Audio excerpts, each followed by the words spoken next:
Well, hello, everybody, and welcome back to our segment with Jane Teasdale from Mosaic. I'm Pastor Tony Baker from Church in the Village here at Shepherd Village.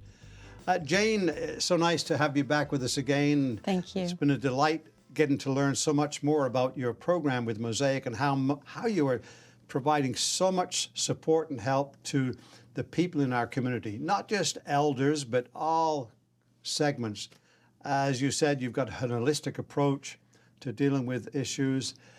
I've been going over your material again, and there's one on there that really puzzles me, and you call it social prescribing, and then something like a social prescription. Can you explain what that means? So Yes. What is social prescribing? So it actually started in England in the late 90s, and through Alliance for Healthier Communities and the Social Prescribing Organization, we review a lot what the UK is doing and also what the Europeans are doing. So they're a little bit ahead. I would probably say about 10 years or more. Golly. And so social prescribing is looking at a holistic approach to healthcare that brings the medical and the social together. It's about finding out the person's interests and hobbies, what their goals are as well, and it really aligns with person-centered care. So person-centered care runs through that as well. And social prescribing actually bridges the gap between the clinical and the social care by referring patients to local non-clinical services. And I think for doctors to really understand community-based organizations. So for instance, when you go to your doctors for an appointment, you've got aches and pains or you have migraines or whatever. And so the doctor usually asks, well, where is the pain? Let's have a look at it. Well, we might need to give you a prescription for that. So in North America, we prescribe a lot of prescription drugs. And so now with social prescribing, it's actually about finding out about the person more, about having meaningful discussion with your patient. You're not going to come out and say, are you lonely? But you can lead into the conversation. Tell me about who you like to spend time with. Do you get out and go to some of the programs? So I think it's about educating the family docs to provide that navigation for the individuals. The aspect of going to the doctor, yeah, I've got pains, and right away, medication, not really thinking. But I'm sure doctors do understand this, but maybe not all of them, that the root cause of whatever that pain is or that thing could be stress-related, could Yes. be to do because they haven't had a connection with somebody. And mental health. Mental issue, yes. That we all know that stress, mental issues can cause us to have pains and whatever else anywhere.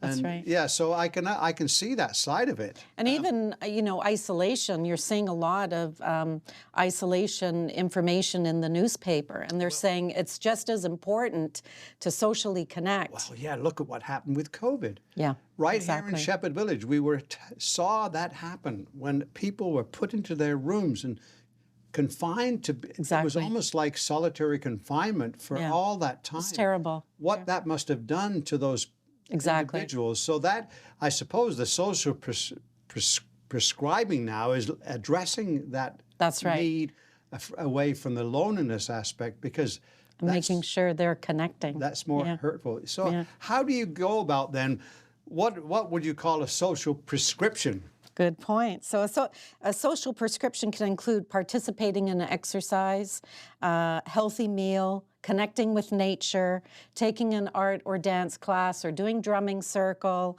participating in a seniors group or club, conversation, coffee klatch clubs, all sorts of things. So it's that social engagement which is key.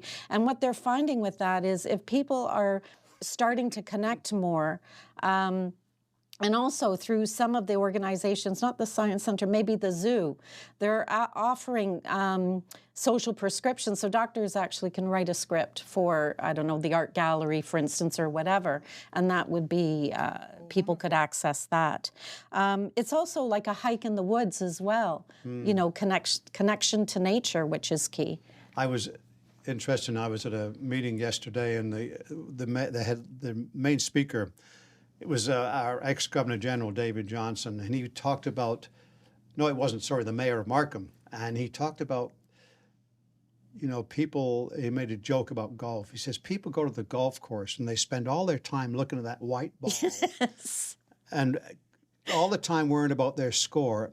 And they're completely ignoring the nature around them. Yes. They're completely ignoring the beautiful greenery, the scenery, the smell of the fresh air. And so that is what you're encouraging our folks to do, right. is take your eyes off that white ball Yes. and look around you. Yes. Smell the roses. That's right. Exactly. I was, we tend to be a bit isolationist here in Toronto and in Canada. And in North America, that's one of our traits, isn't it? We tend to keep outside of the big circles.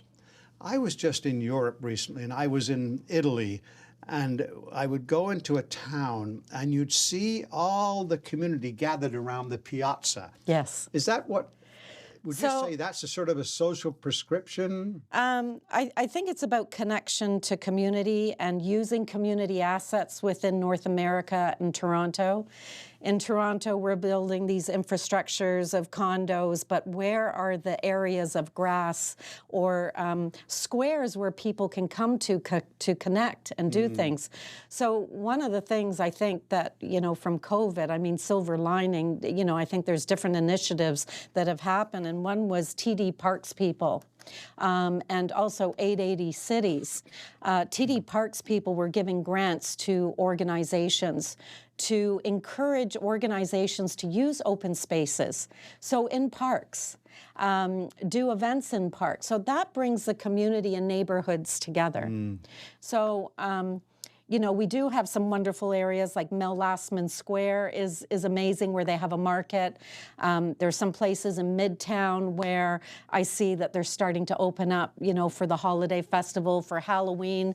They closed a street down. So that's what we need more of, I think, in North America. So that's one other aspect of this elder care, people care. I shouldn't use Yes, the word. people care. People care. You're right. Because if we care about our neighbors, if we follow the commandment of God to say, love your neighbors as yourself, then we need to care about them.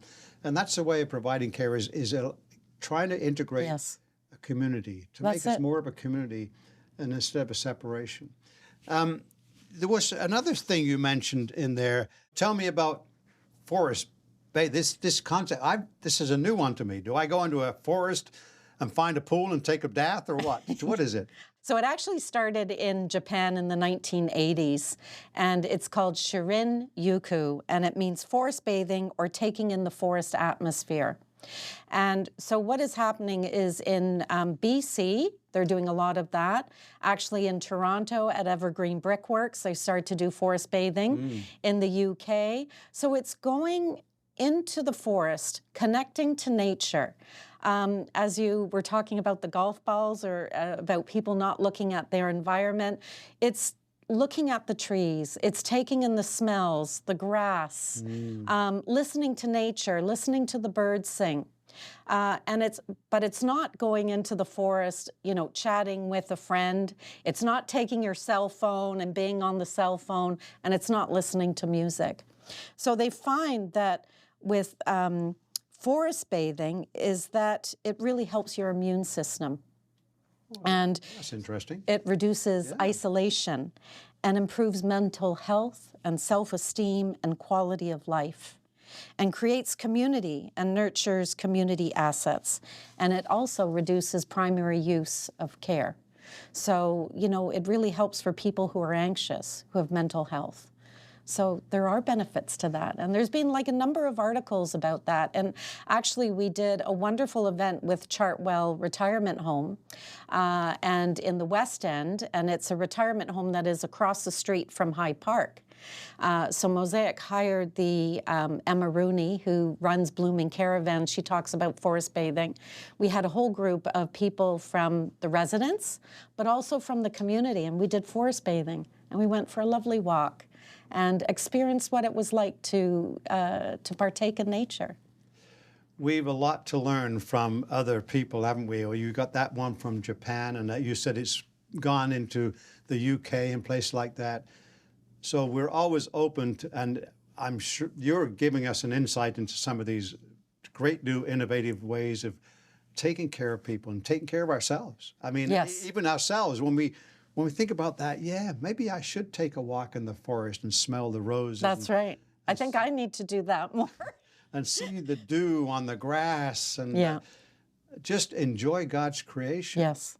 And that's got to do something for all of us, hasn't it? Yeah, certainly So, does. Jane, thank you once again for this time of chat to learn so much more about what Mosaic is doing. So that will conclude our segment with Jane this time. And we hope you can join us for the next one. Have a good day in the meantime. God bless you.